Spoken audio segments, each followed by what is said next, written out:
Lu ngapain? Itu kayak yang kemarin tuh begini-begini. Nyari apa sih? Nyari Mas Dian, kalau gue nyari Mas Dian.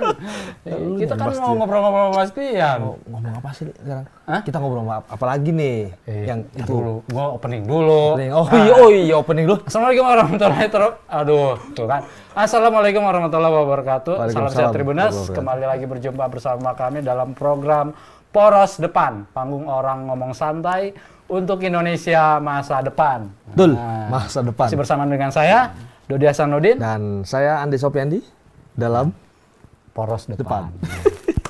Oke. Kita cari Mas Dian. Mas Dian. Oh, ada itu dekat. Di sini. Waalaikumsalam Mas Dian. Waalaikumsalam Mas Dian. Sehat Mas. Alhamdulillah sehat. Selalu, gua kalau ngeliat beliau ini selalu ceria, selalu apa sih? Dian Glowing. Tar dulu, namanya Dian Fariska. Calon Anggota legislatif DPR RI Dapil 6 Kota Depok, Kota Bekasi, Oke, Jawa Barat. Jawa Barat. Benar ya Mas? Siap. Dian Fariska. Jangan salah, bukan Dian Piscesa. Mas Dian. Mas Dian. Keren deh pokoknya. Dian Fariska, cahaya yang tak pernah padam. Wih, gila, keren. Ngeri Kang Dodi. Mas Dian, kemarin nonton debat Cawapres keempat nggak? Iya, nonton. Apa yang menurut Mas Dian agak menjadi buah bibir masyarakat? Jadi kalau saya lihat Mas Dian nggak gini-gini sih. Gue doang. harusnya bilang gitu kan. Tar dulu saya nyari jawaban dulu. harusnya bukannya cuma kanan tapi kiri juga. Jadi biar sama rata sama rasa gitu. Karena kita gunakan tangan kanan sama tangan kiri. Gitu kan. Jadi kalau kemarin saya lihat perdebatan antara cawapres nomor urut 1, 2, 3 itu sebetulnya di awalnya sama-sama bagus. Sama-sama bagus. Jadi dari dari rangkaian semua perdebatan itu ya semua mengutarakan visi misi dan program kerjanya. Kemudian diaplikasikan. Itu semua sudah cukup bagus. Cuman sayangnya hanya cuman satu. Yaitu apa tadi kita bicara masalah etika. Ketika kalau kita ini mau memberikan visi misi dan program kerja, tapi harus mengedepankan etika juga. Gitu. Tidak boleh saling serang. Dari semua rangkaian itu ya, gitu. Nah, pada saat ini pertanyaan atau tanya jawab antara cawapres ini, nah ini yang bikin resahnya di sini. Yang bikin resah. Resah dan gelisah. Resah dan gelisah. Betaria Sonata. Betaria Sonata. Resahnya kenapa? Resahnya kenapa, Mas? Ya seperti itu yang saya sampaikan di podcast di sebelum-sebelumnya di situ. Memang seharusnya itu dari pihak panelis itu harus memberikan pertanyaan-pertanyaan agar tidak menimbulkan gaduh. Akhirnya jadi nggak terkontrol ya? Iya, betul. Itu apa tadi? Itu apa? Jangan sampai akan menimbulkan gaduh. Karena ya, semua cawapres ini adalah aset bangsa. Betul. Ya, orang-orang yang terpilih di negeri ini yang akan memimpin masa depan Indonesia ini. Tapi kalau kita ini mencari kesalahan-kesalahan orang gampang. Bukan hanya cuma cawapres atau wapresnya. Orang lain kita bikin kesalahan pun kita gampang. Begitu. Tetapi kan mengedepankan etika. Apalagi kayak Mas Gibran ini kan memang masih muda, masih energik. Ya, tidak ada salahnya mengedepankan juga etikanya, menghormati sebagai orang tua ya. Iya, betul. Itu lebih utamanya di situ. Saya sih sepakat dengan apa yang disampaikan Mas Dian bahwa para cawapres ini adalah calon pemimpin bangsa yang harus memberikan contoh kepada masyarakat, terutama Mas Gibran. Mohon maaf nih, Mas Gibran mewakili kaum milenial. Enggak dekat. Gue cuma Mas Gibran kan karena waktu itu disampaikan begini-begini. Gitu. Mewakili milenial harusnya memberikan contoh. Yang saya khawatirkan adalah apa yang dicontohkan tokoh bangsa diikuti oleh kaum milenial. Ya enggak hanya milenial, Bro. Kita aja ngikutin. Iya, maksudku begitu. Nanti ketika ditanya orang tua, "Nah, kamu mau kemana?" Begini lagi. Kan nggak sopan. Tapi nyambung nih, Bro. Mas Dian. Kan kalau bicara Gen Z ya, milenial, bukannya kayak gitu ya? Ya mohon maaf ya, kayaknya tuh kayak mengindahkan sisi etika adab gitu. Jadi sekarang tuh udah kayak ya udah personal aja gitu. bicaranya udah bicara ini gitu. Kadang-kadang lu nggak sama lu, wawasan sama gua. Walaupun dia lebih tua misalnya kan, itu kadang-kadang suka merendahkan dalam tanda kutip. Apa mungkin karena zamannya sudah berbeda, Mas?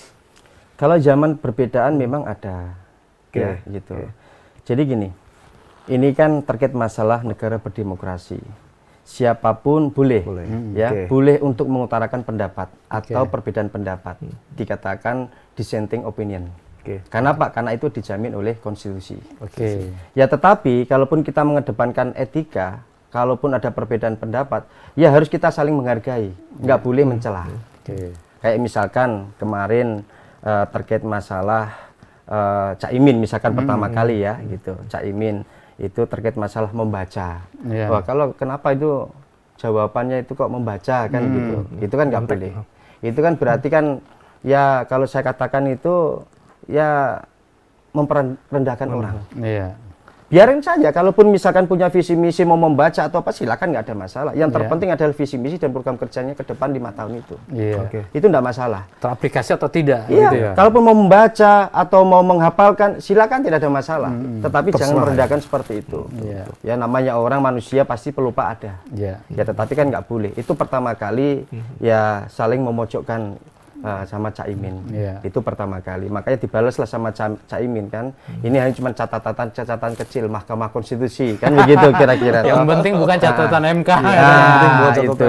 Nah, itu kan ini kan ada suatu dinamika di dalam perdebatan ini.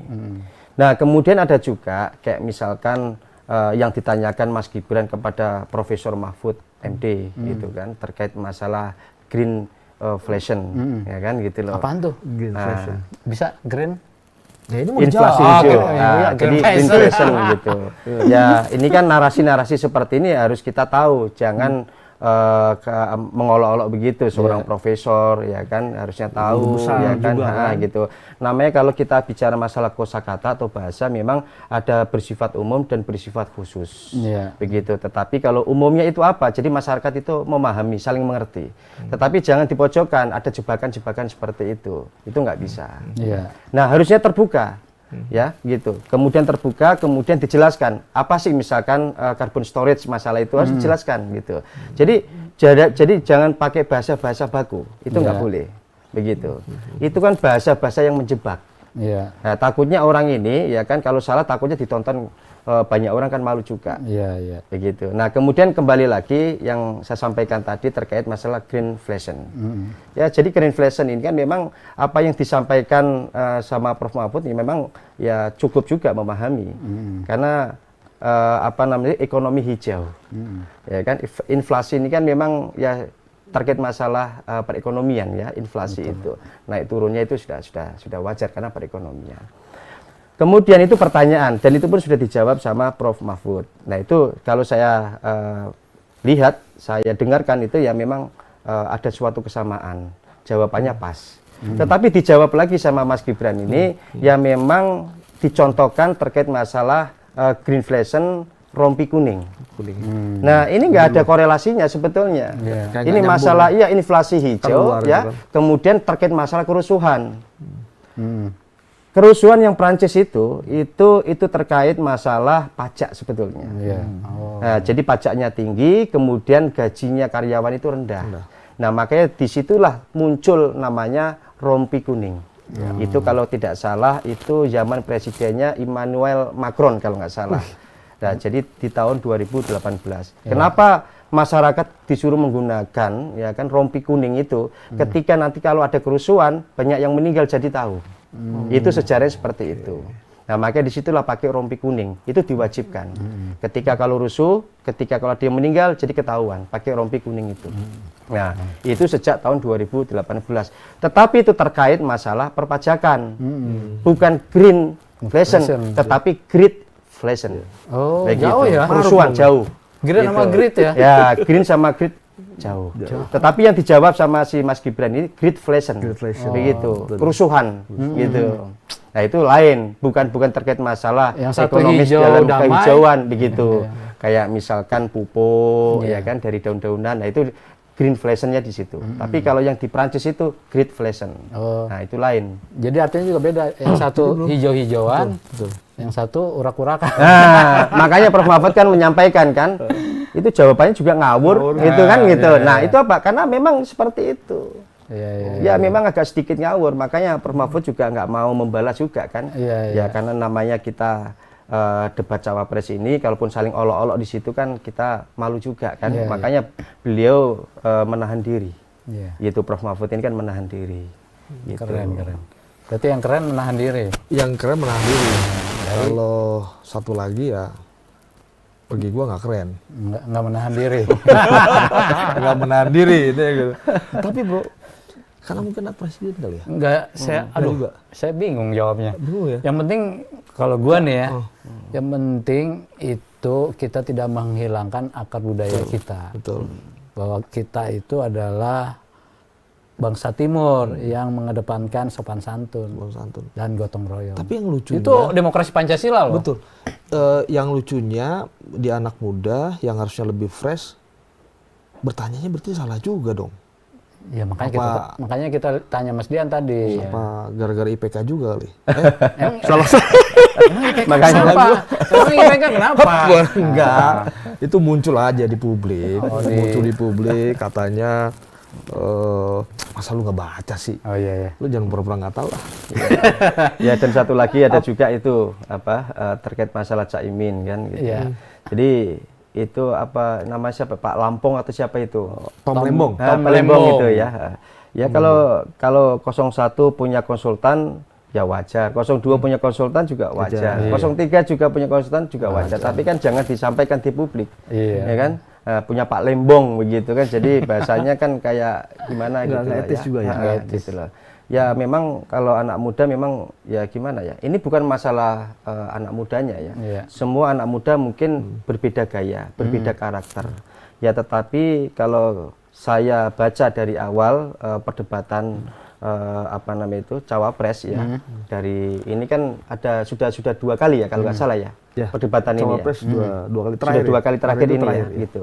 Ya artinya memang karakternya seperti itu kalau saya nilai ya. Berarti karakternya Mas Gibran bagaimana menurut? Ya itu, ya karakternya, ya itu apa tadi karena anak muda memang banyak, punya banyak. Tapi memang beda karakter, beda sifat.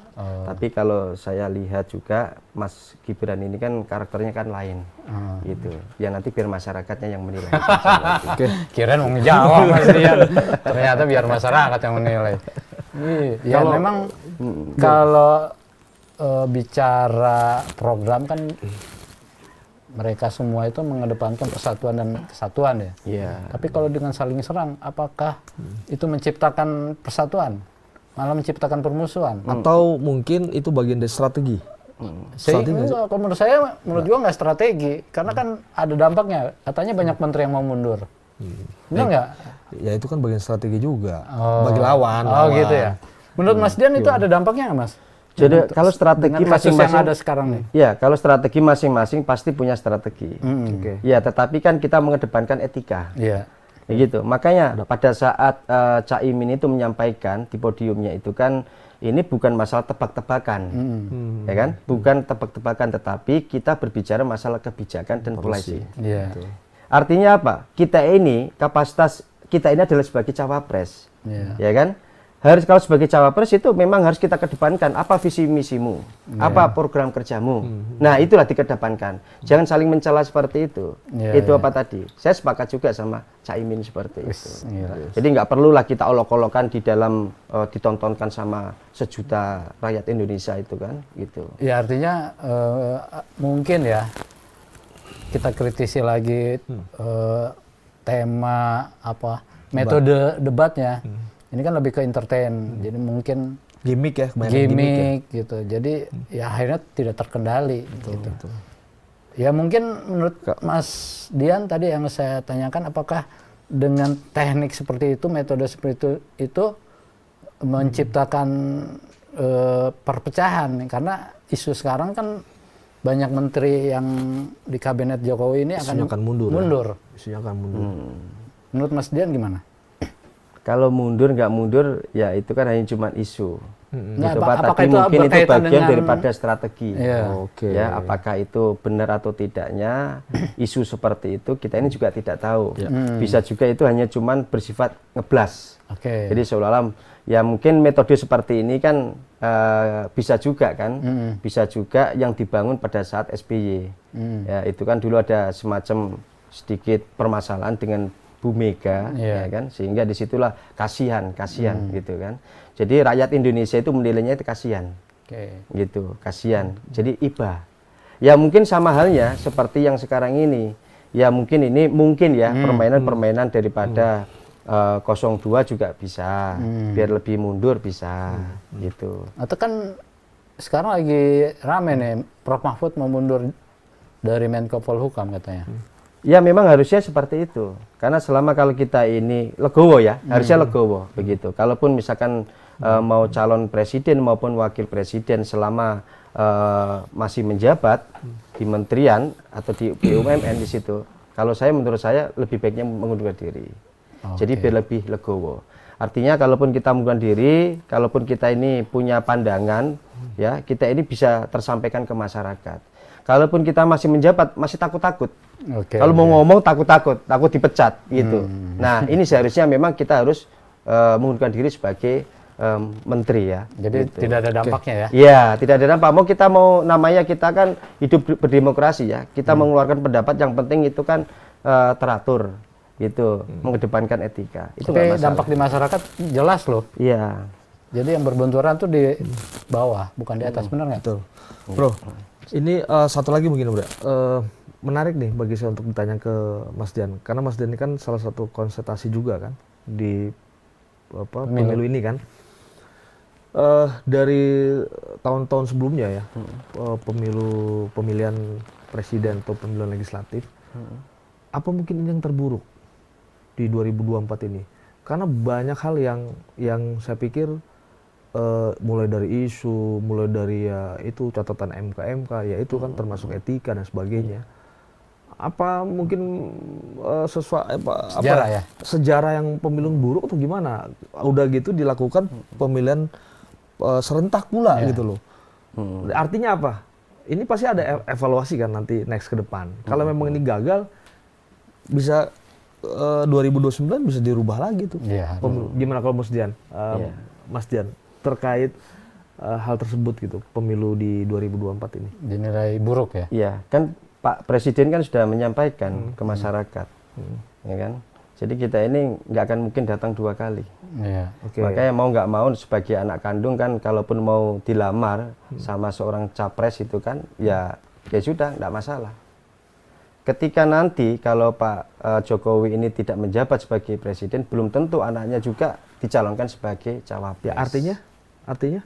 Ya kita kan mengedepankan etika. Nggak fair dong? Nggak fair, gitu loh. Karena apa? Karena bapaknya ini masih menjabat. Gitu. Ya tapi kalaupun kita pandangan dari masyarakat ya silakan. Tetapi ini kan pandangan-pandangan yang lain. Tapi kan kita mengedepankan etika. Seorang bapak masih menjabat, tetapi anaknya mencalonkan sebagai cawapres. Ya seharusnya kan kita ini kan ya harus kita mundur-mundur sedikit lah. Apakah nanti tahun-tahun berikutnya silakan mau calon cawapres silakan, mau jadi capres silakan, nggak masalah. Tapi kan kita mengedepankan etika. Bapaknya jadi presiden, kemudian anaknya calon cawapres gitu. Nah ini kan kurang-kurang sip lah kalau saya. Tribuners, memang etika perlu dikedepankan dalam berbagai hal, karena hal itu sudah menjadi akar budaya bangsa Indonesia. Jangan sampai akar budaya kita tercabut oleh budaya-budaya luar yang memang tidak sesuai dengan budaya yang ada di masyarakat. Jangan kemana-mana, demikian bincang-bincang kami bersama Mas Dian Fariska dari Wakil Sekjen PIMNAS PKN, Mas Dian Fariska. Assalamualaikum.